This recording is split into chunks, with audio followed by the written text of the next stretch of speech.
मैं कुछ देर तक ठप होकर वहाँ खड़ी रही, सोच रही थी कि वो ऐसा नहीं है कि मैंने पहली बार किसी ऐसे बच्चे को देखा था जिसके माँ बाप नहीं थे।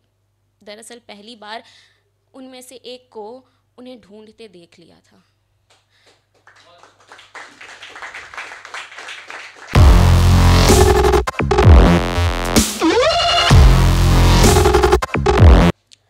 तो इस बार मैंने भी स्टोरी टेलिंग ट्राई किया है। मेरा भी जो टॉपिक है वो शायद हम में से किसी को, हम शायद वो रोज़ देखते होंगे पर वो हम समझ नहीं पाते हैं। तो मेरी स्टोरी का टाइटल है शोर। तो ध्यान दीजिएगा। एक रोज़ की बात है, शाम का वक्त था और मैं घर लौट रही थी। पहले से बहुत देर थी तो कानों में माँ की गूंज पहले से ही गूंज रही थी। दिमाग के एक कोने में कॉलेज की असाइनमेंट्स, प्लेसमेंट्स, रिजल्ट्स, न जाने क्या क्या, और दूसरे कोने पे घर पहुँचते ही खाने पे टूट पड़ने का ख्याल। कुछ ऐसी ही बातें मन ही मन बुदबुदाते, भीड़ से धक्के खाते मैं तेज़ कदमों से बस स्टॉप की ओर बढ़ रही थी कि अचानक एक छोटा सा बच्चा, उम्र शायद कुछ 4-5 साल की रही होगी, बिखरे हुए बाल थे, कुछ साफ रंग के चेहरे पे कुछ दाग के धब्बे थे, कपड़े भी कुछ मैले कुचैले थे और बड़ी बड़ी आंखें थी।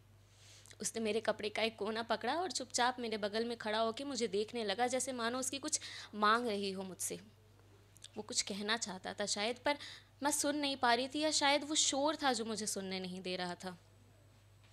मुझे लगा शायद भूखा होगा, तो मैंने अपनी जेब टटोली, उसे कुछ पैसे देने चाहे पर उसने मना कर दिया। तो मैंने फिर उससे पूछ लिया कि क्या चाहिए, भूख लगी है, कुछ खाओगे क्या?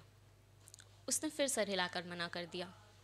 मैंने इस बार वापस पूछा कि क्या चाहिए, पर इस बार खिलौने और गुब्बारों की दुकानों की तरफ इशारा करते हुए। बच्चा है ना, खिलौने और भूख से ज़्यादा और क्या ख्वाहिश रही होगी, पर उसने इस बार भी मना कर दिया। तो मैंने पूछा कि फिर क्या चाहिए तुम्हें, कोई तो वजह होगी ना जो मुझे रोका है। उसने बड़ी ही मासूमियत से अपने जवाब में मुझसे एक सवाल किया, माँ बाबा?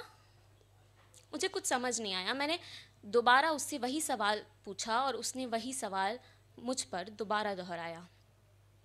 मुझे लगा शायद वो खो गया है। मैंने उससे पूछा कि कहाँ गए तुम्हारे माँ बाबा, कहीं तुम खो गए हो या किसी हादसे का शिकार हो कि उनसे बिछड़ गए हो। कुछ ऐसी ही बातें, कहानियाँ, सवाल जवाब मैं उससे करना ही चाहती थी कि अचानक सामने से एक बूढ़ी औरत आती है, एक हाथ हवा में सहारा ढूंढते हुए और दूसरी हाथ से उसे थामते हुए। उसने कहा, माफ़ करना, पोता है मेरा, माँ बाप नहीं है ना इसके, तो जिससे देखता है उससे बस यही सवाल करता है कि कब आएंगे वो उसे लेने। मैं भी उसे यही बताती हूँ ना कि वो जल्दी आएंगे, शायद इसलिए हर किसी से यही पूछता रहता है। ये कहते कहते वो उसे मेरे पास से ले गई और ये सुन के मैं कुछ सोचने लगी कि शायद वो शोर ही है जो हमें ये सब कुछ सुनने नहीं देता। अब शायद वो शोर छट रहा था और मुझे उसकी सारी बातें, सारी आवाज़ें साफ साफ सुनाई दे रही थी। मैं कुछ देर तक ठप होकर वहाँ खड़ी रही, सोच रही थी कि वो ऐसा नहीं है कि मैंने पहली बार किसी ऐसे बच्चे को देखा था जिसके माँ बाप नहीं थे। दरअसल पहली बार उनमें से एक को उन्हें ढूंढते देख लिया था।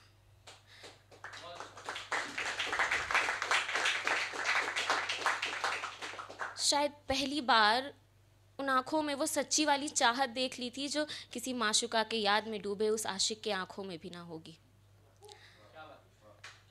मैं ठप सी कुछ देर तक वहाँ खड़ी थी, फिर अचानक रास्ते पे होने का ध्यान आया और मैंने इधर उधर देखा तो अब वो बच्चा वहाँ नहीं था। मैंने कुछ देर उसे ढूंढने की कोशिश की, सोचा कि एक बार उससे मिल लूँ, पर वो वहाँ नहीं था।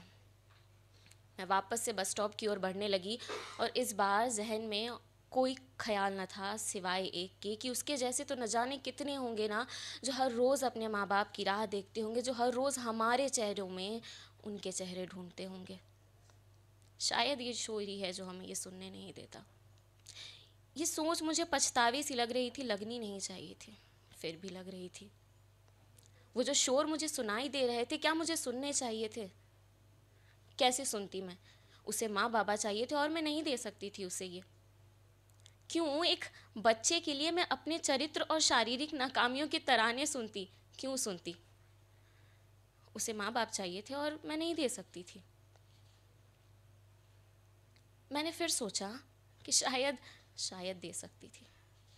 शायद इस दुनिया को खून के नहीं ममता के नज़रिए से एक बार देख सकती थी। शायद मैं उसके लिए माँ बाबा बन सकती थी।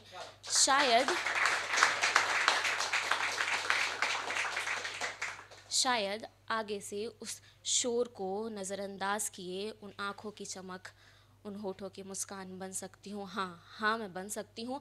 हर वो इंसान जो मुझे उस बच्चे के लिए माँ बाप बनाता हो, मैं बन सकती हूँ।